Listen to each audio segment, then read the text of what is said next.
All right. I know we like to talk about deals on this channel, but this is one, it could potentially end up with a whole bunch of deals, a whole bunch of clearance.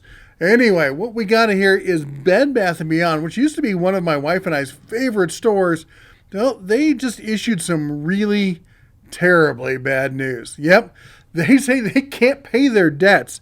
And, buddy, they got a lot of them. We're talking $1.3 billion in debt, along with quarterly losses. It's not looking good for the Bed Bath and Beyonders there. So Wall Street Journal says, not only can they not pay their debt, but the creditors have cut up their credit cards. Now, this is going to come into play because it's when a company can't pay their debts and is running at a loss and can't borrow any more money. Well, bad things are going to happen. So I mean, it's just what's going to happen. Yeah, and they announced this today. And, of course, stocks went off the buffalo jump. They lost I think it was about a third let's take a look at the numbers here. They went from 250, they're at 252 a share now in aftermarket trading. They were at a high earlier today. It looks like they started the day at three something down to 250. So they've lost not quite 30, not quite a buck there. That said, let's put this in perspective because that does look a huge jump, but it's basically $3 to $2. But if we go back and we look at 5 years ago, how about 10 years? Let's look at Max. Back in the day, they came up. And in 2013, I think it was, right here, 2013, the company was worth $80 a share. $80 a share, which based off the market cap, did some math, that was a market cap of about a $9 billion company. You can see right there, it's $295 million. That's basically walking around money for a lot of the billionaires out there. Anybody could pick this thing up at this point, hostile takeover, but they're not even going to do that because they know where this has ended and they know they're going to get a fire sale. Play your cards right, you might as well. So I'm expecting there to be a lot of closeout deals and a lot of sales going on at the old Bed Bath & Beyond. Now, that said, Bed Bath & Beyond, and let's go back real quick because Bed Bath & Beyond, they came down off the high in 2013. They were at the height of their run there. But they made a bounce like a lot of other retailers did. This is right here in the 2000s, 2021. They looked like they were posed to make a comeback.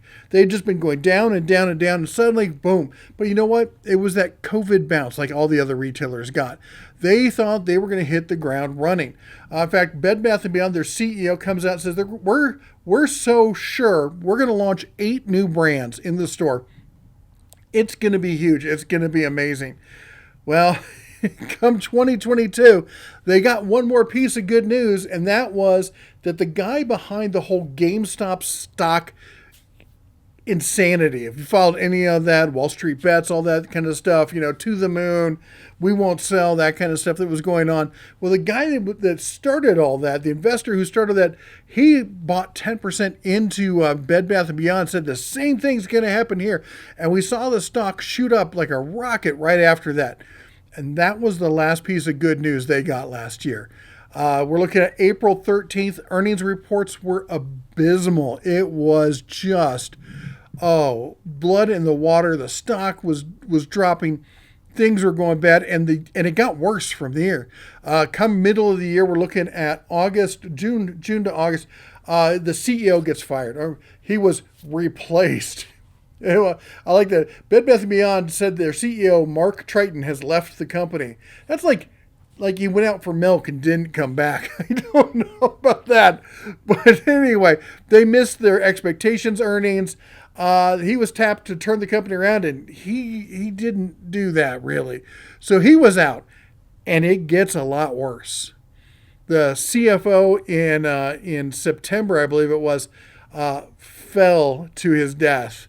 Now, you could speculate why that happened, but if you're the CFO of a company that is just bleeding money and those checks are going to come due, somebody's going to come asking what happened there.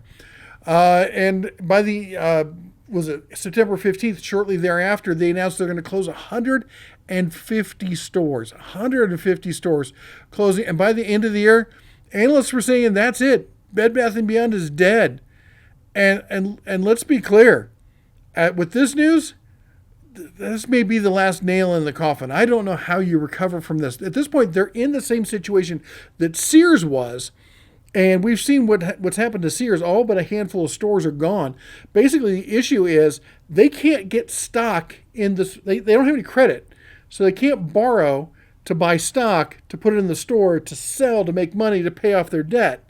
It's that catch-22 that has caught them in a bind.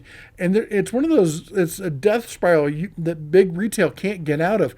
When you're holding that much debt, you're not making any money, and they cut off your line of credit, unless someone's going to give you credit, you're not going to have any money. You're done for.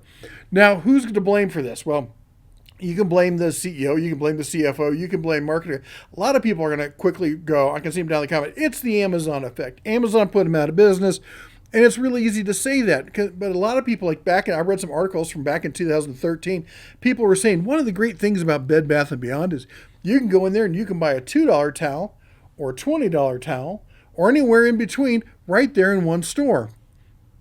Thing is, I don't think a lot of people are looking for that. At least they used to. They used to love that. But you know what? Society changes. Now, if you want that $2 towel, you can head on down to Walmart and grab whatever you want. In fact, they got some stuff that's not too shabby, honestly, for the price. If you want that high-end stuff, well, you go on over to Williams-Sonoma. I'd like to window shop at Williams-Sonoma. So I don't know if I can afford the stuff there, but they got some cool stuff. And you know what? For the in-between, a lot of people, myself included, they like the local niche, privately owned kind of bed and bath kitchen kind of stores. I know my favorite store for like kitchen stuff is a small store down here in Livingston. I'd love to go down there. Do they charge a bit more? Yeah, they charge a bit more, but they're super nice. They know exactly what they're talking about, and they can really help you find some great stuff. Bed Bath & Beyond, you walk in there, you ask somebody, where's the pots and pans? And they point to the bathroom, and I'm like, ma'am, I think maybe you're a burger short of a Happy Meal there. So it's just one of those things that the market changed. People are now finding niche markets. They're either finding bigger options, cheaper options, or niche options to go to. And a lot of people are finding that this is now the way they would rather go and spend those dollars. But I think, honestly, the real death now was Target. Target has been changing their demographic, their marketing, everything, and really they've taken the whole center of the Target store and turned it into essentially a Pinterest-ready Bed Bath & Beyond with their new Hearth in Hand. It's a joint deal there with, I don't remember the name. They're that couple from, was it the HGTV or something like that? And they've got all this new brand. You go in there, any woman between the ages of 20 and 50 is going to go into Target and come home with like 50 bags, maybe some guys too. There's stuff there I like. It's one of those guilty pleasure kind of things. They got lots of great stuff, and it won't break the bank. You know what? And I can get other stuff done while I'm at Target. I can go and pick up some groceries, get some clothes for the kids, grab some cheap electronics, maybe some stuff for the lawn. Lots of great stuff at Target, and I can pick up stuff for the home and for the bath and everything at cheaper than probably I could get it at Bed Bath & Beyond. I don't have to worry about asking people for information. They're not going to know anything, but neither would the people at Bed Bath & Beyond. It's a store that's outgrown the culture, or I should say a culture outgrew the store. It happens. I think it's not one thing that led to the end of it, but people should have seen it coming and gotten out of the way, and clearly they did not. The upside, we may see a lot more in clearance. You may see it at the store. You may see it at other clearance wholesalers who are going to be buying their inventory, what inventory they have left, and clearing it out. If you are, probably the best bargain is if you're looking for a good brand to buy, just wait about 6 months. That'll come up on the market probably dirt cheap. That's all we got for today. Saddle up your deals, llamas, and head to the source.